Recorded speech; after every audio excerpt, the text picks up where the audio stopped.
So what if I told you that there is a financial decision that most people are spending 30 minutes or less on that could impact their annual financial picture anywhere between maybe 3,000 or 10,000 or sometimes even 15 or $20,000 a year. That's right. We're talking about benefits today, and specifically your annual compensation, how benefits plug in.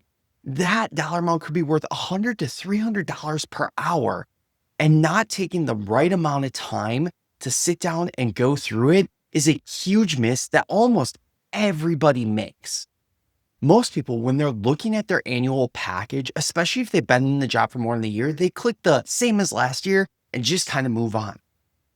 There is money in your total compensation package that you have already earned. But most people, they're not collecting it. This is not about gaming the system. It is about understanding the compensation deal that your employer actually made with you and collecting on it. Salary is only just a tiny part of it. Today, I want to show you a practical framework for auditing your benefits package and claiming what is already yours. Welcome to Net Wealth Nest Podcast.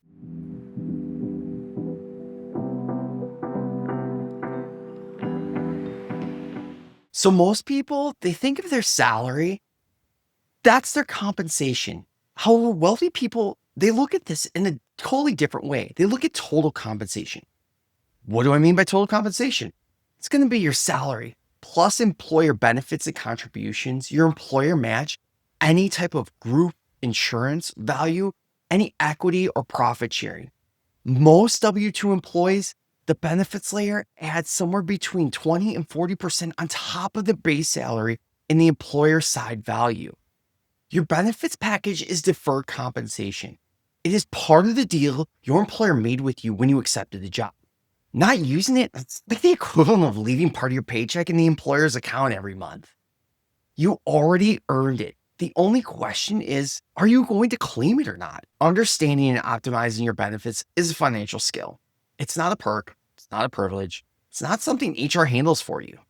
This is exactly the kind of thing wealthy people know that most people were never taught. It does not require more income. It requires more knowledge and where to look.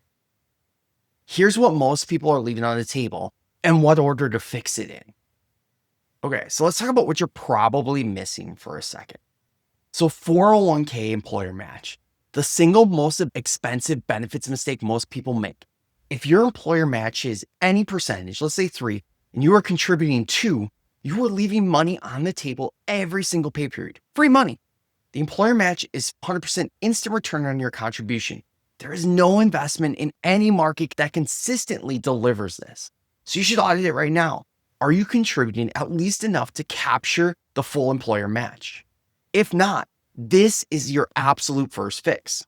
Quick pause for a second. If anything I've shared so far has hit a nerve, if you're carrying debt you can't seem to shake, or if you haven't started investing yet, or you're just not sure where you actually stand financially, I built something specifically for that. It's called the Financial Pulse Check. It's 2 minutes, 7 questions, and it'll tell you exactly which money habit is costing you the most right now and what to do about it first. It's free. It's at netwealthnest.com/pulse. Or you could just head over to our website, netwealthnest.com, and you'll see the floating bubble. And I'll drop the link in the show notes for you too. But just take it before you forget. One more time, that's at netwealthnest.com/pulse. All right, let's keep going. The second one, the HSA. This is a triple tax advantage. Most people they don't understand or use. Contributions go in pre-tax, so before the tax comes out of your pay. The growth inside the account is tax-free, and withdrawals, as long as they're for qualified medical expenses, come out tax-free. It's the only account that does this 3 times. It's available only with an HSA eligible high deductible health plan. And if you missed it, I said it could grow tax-free. What I mean by that is inside your HSA, you can actually invest it in the stock markets and index funds and all of that to grow just like your 401k is.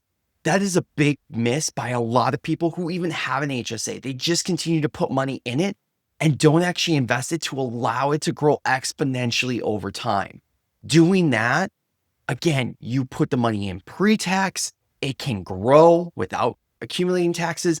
And if you spend it on medical expenses, it will come out tax-free. Triple tax advantage. No other account does this in this way and is a huge, huge opportunity if a high deductible plan is right for you. Now let's talk about the FSA.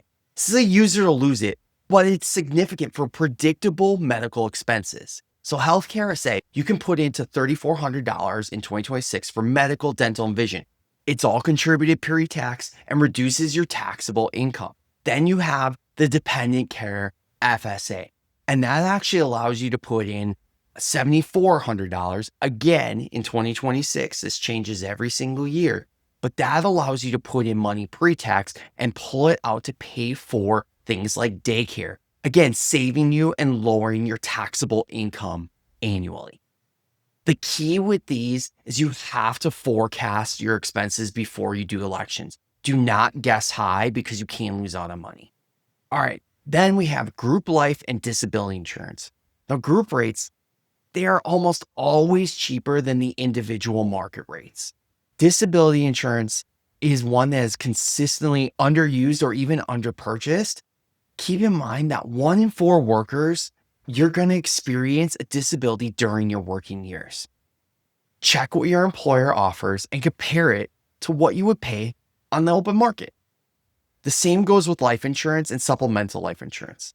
Supplemental life insurance at group rates may be one of the lowest cost ways to increase your coverage. Now, people who typically get insurance, usually people that have a family or have some sort of dependents that rely on their income, they typically look at outside term life insurance, which is usually very affordable and will cover you at high dollar amounts. But most people miss out on what their employers offer with that supplemental. Usually you can add on to your current life insurance you have at a very, very low rate, more often than not, less expensive than what it would be to increase that rate on any other insurance plan outside of your W-2.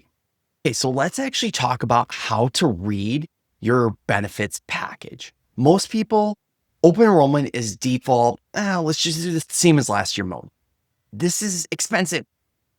Plans change year to year, premiums, deductibles, what's actually covered, the employer contributions, they all shift every single year. What was optimal last year might not be optimal this year, especially after a life change or a plan redesign.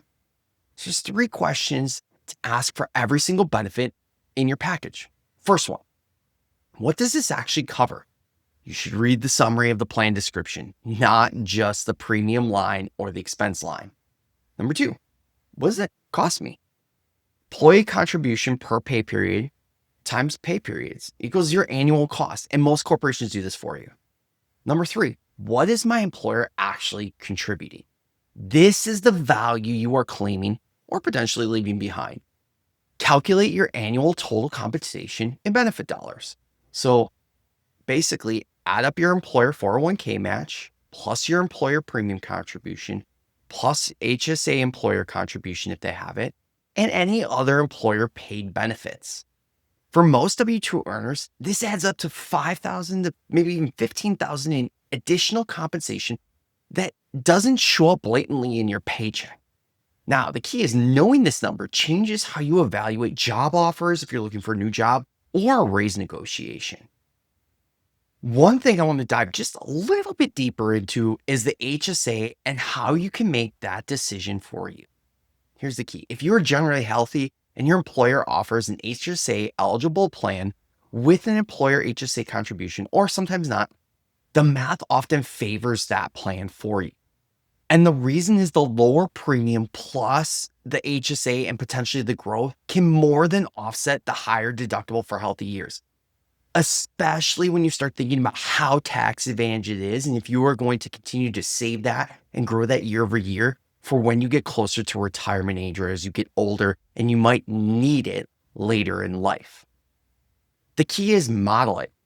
Annual premium savings plus the HSA contribution and potential growth versus your expected out-of-pocket increase.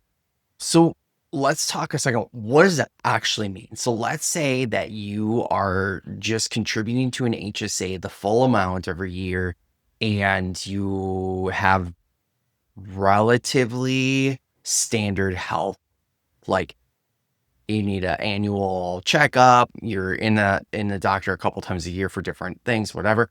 Like you could easily assume that you could spend, let's just say $10,000 a year on your HSA and your medical. That is a pretty standard dollar amount over the course of the year, but half of that went into your HSA and half of that went into your HSA got invested. So you actually didn't spend that money. You've actually saved that money and invested at this point compared to like an average person could spend on their premiums and maybe some out-of-pocket costs about $8,500 a year. So you could lose money, quote unquote, in the HSA versus the low deductible health insurance plan.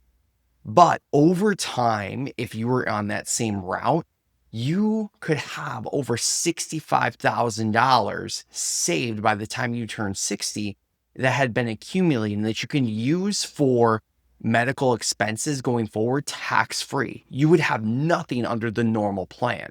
So that's the advantage there, is that money is growing and building over time. Now, a caveat to this, if you have a spouse or significant other or dependents, children, any of that HSA plan might not make sense because the expenses when you start adding in other individuals could really accelerate that and flip the math upside down. The whole point here is do the math or have somebody help you do the math. That way you can understand what is best for you and your situation. Okay, so let's talk about what the strategy should be as you get towards open enrollment. Wealthy people, they plan before the enrollment opens. They don't react to it. So here's the key. Calendar the enrollment now before it opens. Give yourself 2 to 3 sessions where you can go over your benefits, not just on your lunch break. Treat enrollment like a financial decision. It's not an HR task. It's one of the simplest wealth behaviors that most people never adopt. 4 pre-enrollment questions that you should be answering before you touch a single election. First one, have my healthcare needs changed over this year? New medications, planned procedures, new dependents, major lifestyle change. Okay. Question number 2, am I contributing enough to capture the full 401k employer match? If you're not, make sure you are. 3, should I open, increase, or invest my HSA this year? And lastly, is my current life and disability insurance coverage still appropriate for my situation? Now, one thing to keep in mind as well is there are qualifying life events that trigger a mid-year or special enrollment period. You don't actually have to wait. Things like marriage, divorce, birth, or an adoption, loss of other coverage, or job change. Most people do not know that they can change their elections outside of the open enrollment period with one of those qualifying events. So if a major life event has happened to you this year and you didn't update your benefits, now's probably the time to fix it. Lastly, as you set that calendar reminder right now, again, pick 2 to 3 dates several weeks before your enrollment window that allow you to sit down and actually kind of peruse through your current benefits. And usually your employer will put out the benefits earlier in the year or earlier before enrollment so that you can start to walk through them. Again, the key is to treat your benefits package like a financial account. You should be reviewing it annually, not just when enrollment decisions force you to. Before we wrap, here's what I want you to do. Everything I share on this podcast is meant to help you understand the game of money. But knowing where you stand in that game is actually what changes the next 30 days. That's why I built the Financial Pulse Check at netwealthnest.com/pulse. It's 2 minutes, a handful of questions. It'll show you whether the biggest leak in your financial life right now is your spending, your income, or your follow through. Because the fix is different for each one, and most people are working on the wrong one. I've been on the other side of this. I know what it feels like to be doing all the right things and still feel stuck. The Pulse Check is the same diagnostic I start every coaching conversation with. Take it. It's free. netwealthnest.com/pulse. All right, let's wrap it up. So our 3-point recap. Think in total compensation, not just your salary. Your benefits layer $5,000 to $15,000 in value that most people never claim or think about. Start with that 401k match, then your HSA, then your FSA in that priority order, and run those questions as you go through each election. Lastly, set a calendar reminder to audit your benefits 2 to 3 weeks before enrollment happens. Give yourself more than 15 minutes or over your lunch break. And honestly, this is exactly the kind of thing wealthy people know that most people, we just weren't ever taught. And the cool part about it, costs you nothing to learn this. I hope this episode has been helpful for you. If it has, please don't forget to like, subscribe, and share our podcast or our YouTube channel.